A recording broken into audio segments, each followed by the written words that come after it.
আরিয়ান তিথিও তার বাবা এসেছে তিতির বাবা মারুফ আহমেদের একমাত্র ঘনিষ্ঠ বন্ধু আলতাফ রহমানের মেজমে পিয়ার বিয়েতে। অরণ্য কুটির সন্ধ্যায় বিশাল বাড়িটা আজ আর শুধু ইট পাথরের স্থাপনা নয়, মনে হচ্ছে একটা জীবন্ত উৎসব।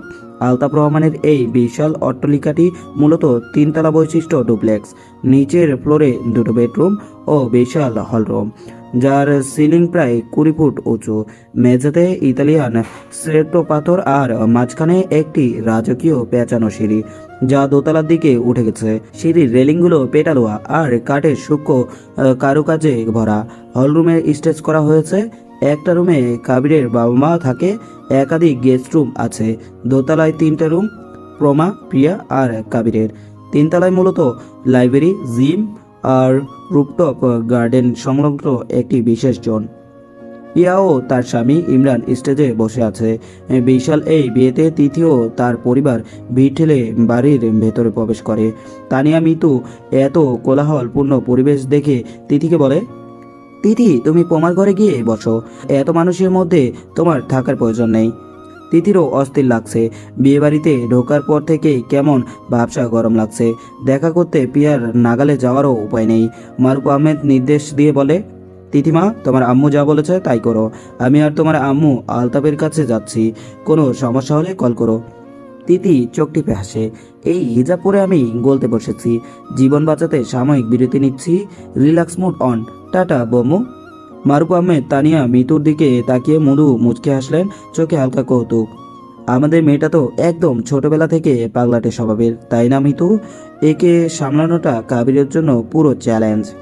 তানিয়া মিতু হালকা হাসি দিয়ে দীর্ঘশ্বাস ফেলে বললেন, কাবিরের পক্ষে তিথিকে মেনে নেওয়া সহজ হবে কিনা জানি না, কিন্তু ছেলেমেয়েরা বড় হয়েছে, তাদের নিজের মতো করে থাকতে দেওয়া উচিত। আমি চাই না কারো উপর চাপ তৈরি হোক।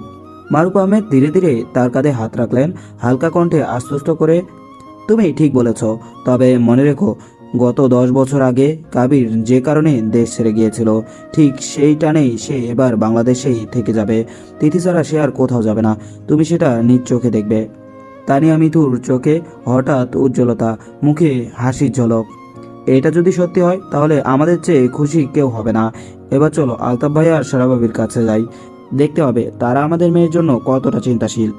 মারুফ হাসলেন, এক হাত কাঁধে রেখে। হ্যাঁ, আর যাকে নিয়ে এত পরিকল্পনা করা হলো সে একটু পাগলাটে।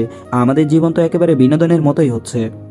আলতাফ রহমান এবং মারুফ আহমেদ কেবল বন্ধু নন, তারা ছিলেন একে অপরের ছায়া। তাদের এই গভীর বন্ধুত্বের শুরু সেই নবাবের দশকে, ময়মনসিংহ শহরের ধুলাবালির মাখা গলিয়ার স্কুল মাঠ থেকে। তারা দুজনেই সাধারণ মধ্যবিত্ত পরিবারের সন্তান ছিলেন। স্কুল থেকে কলেজ সবখানেই তাদের একসাথে দেখা যেত। সাইকেলের এক সিটে বসে পুরো শহর ঘুরে বেড়ানো কিংবা এক কাপ চা ভাগ করে খাওয়া, সেই সাধারণ দিনগুলোতেই তাদের সম্পর্কের অসাধারণ ভিত্তি গড়ে ওঠে। তাদের বন্ধুত্ব আরও গভীর হয় বিশ্ববিদ্যালয়ের দিনগুলোতে।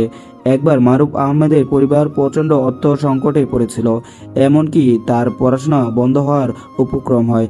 তখন আলতাফ রহমান নিজের টিউশনির জমানো সব টাকা নিঃস্বার্থভাবে বন্ধুর হাতে তুলে দিয়েছিল। আবার আলতাফ যখন কঠিন অসুস্থে পড়ে হাসপাতালে একা শায়শায়ী ছিলেন, তখন মারুফ দিনরাত জেগে তার সেবা করেছিলেন। সেই থেকে তারা একে অপরের কাছে শুধু বন্ধু নন, বরং হৃদয়ের স্পন্দনের পরিণত হন। সময়ের সাথে সাথে আলতাফ রহমান একজন অন্তত সফল ব্যবসায়ী হয়ে ওঠেন। আরিয়ান তিথির বাবা মারুফ আহমেদ একজন আদর্শবাদী মানুষ হিসেবে শিক্ষকতায় দৃষ্টি খুঁজে নেন। কিন্তু তাদের আর্থিক অবস্থার এই আকাশ পাতাল পার্থক্য কখনো তাদের বন্ধুত্বের মাঝে দেওয়াল হতে পারেনি। আলতাফ সবসময় চেয়েছিল তার এই রাজকীয় জীবনের প্রতিটি খুশিতে তার প্রিয় বন্ধু মারুফ যেন অংশীদার হয়। একবার বর্ষার এক সন্ধ্যায় দুই বন্ধু যখন পুরনো স্মৃতিচারণ করছিলেন, তখন মারুফ আহমেদ রসিকতা করে বলেছিলেন, আলতাফ, আমাদের এই বন্ধুত্বটা কি আমাদের সাথেই শেষ হয়ে যাবে? আলতাফ রহমান তখন বন্ধুর হাত শক্ত করে চেপে ধরে আবেগপ্রবণ হয়ে বলেছিলেন, না বন্ধু, আমাদের এই রক্তহীন সম্পর্ককে আমরা রক্তের সম্পর্কে রূপান্তরিত করব। আমার বড় ছেলে কাবিরের সাথে তোর ছোট মেয়ে তিথির বিয়ে হবে। আমাদের বন্ধুত্ব টিকে থাকবে আমাদের সন্তানদের মাধ্যমে। আলতাফ রহমান ছিলেন জবান দেওয়া মানুষ, তাই কাবির যখন ইতালিতে নিজের কেরিয়ার গড়তে ব্যস্ত, তখন আলতাফ তার বন্ধু মারুফকে দেওয়া সেই পবিত্র কথা রাখতেই বিয়ের আয়োজন করেন। তিথি তখন মাত্র 11 বছরের কিশোরী হয়। মারুফ আহমেদের কিছুটা দ্বিধাগ্রস্ত ছিলেন, কিন্তু বন্ধুর প্রতি অগাধ বিশ্বাস আর আলতাফের জেদের কাছে তিনি না বলতে পারেননি। কাবিরের কাছে এটি ছিল বাবার একগুঁয়েমি, কিন্তু আলতাফ রহমানের কাছে এটি ছিল তার জীবনের সবচেয়ে প্রিয় বন্ধুর প্রতি দেওয়া অজন্ম অঙ্গীকার। এই অঙ্গীকার রক্ষা করতেই দীর্ঘ 6 বছর পর আজ কাবির আর তিথি একই ছাদের নিচে। এদিকে তিথি এলোমেলো পায়ে সিঁড়ি দিয়ে যাবার সময় বারবার ফোন করে যাচ্ছিল পোমাকে। প্রায় 5 বার কল করার পর অবশেষে পোমা ফোন ধরে। আসসালামু আলাইকুম। এই সেমরি, তুই কি বিয়ে বাড়িতে লুকোচুরি খেলছিস? কই তুই? ওয়ালাইকুম সালাম। আরে শান্ত হ, আমি আপুর কাছে আছি। উফ, দাঁড়িয়ে থাকতে থাকতে আমার পা দুটো এখন অবসর নিতে চাইছে। আমি এখন কি করব বল? আচ্ছা তুই এক কাজ কর, আমার রুমে চলে যা। রুমে যাব, কিন্তু সমস্যা একটাই, তো লকের নাম্বার আমার মাথা থেকে পালিয়ে গেছে। 1634। আর আমি না আসা পর্যন্ত ওখানেই বসে থাকবি, বুঝেছিস? 1634। ঠিক আছে, দরজা না খুললে কিন্তু আমি দরজার সামনে দাঁড়িয়ে সবার কাছে বলবো এই রুমের মালিক আমাকে তালা মেরে রেখেছে। আরিয়ান তিথি, বয়স 17 বছর 11 মাস, সবে এইচএসসি পরীক্ষা দিয়েছে। দেখতে অসম্ভব মিষ্টি, তার টানা টানা চোখ দুটো আর মুখ সবসময় লুকিয়ে থাকে দুষ্টু এক চাঞ্চল্যতায়।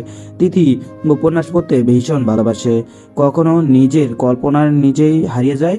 বাবা মায়ের একমাত্র আদরের মেয়ে তিথি। বাবা মারুফ আহমেদ পেশায় শিক্ষক, মা তানিয়া মিথু গৃহিণী। তিথি ফোন স্ক্রোল করতে করতে ধীরে ধীরে সিঁড়ি নামছিল। মনে প্রাণে পোমার ঘরের পাসওয়ার্ডই মনে করার চেষ্টা করছিল। হঠাৎ কারোর সঙ্গে ধাক্কা লাগলো।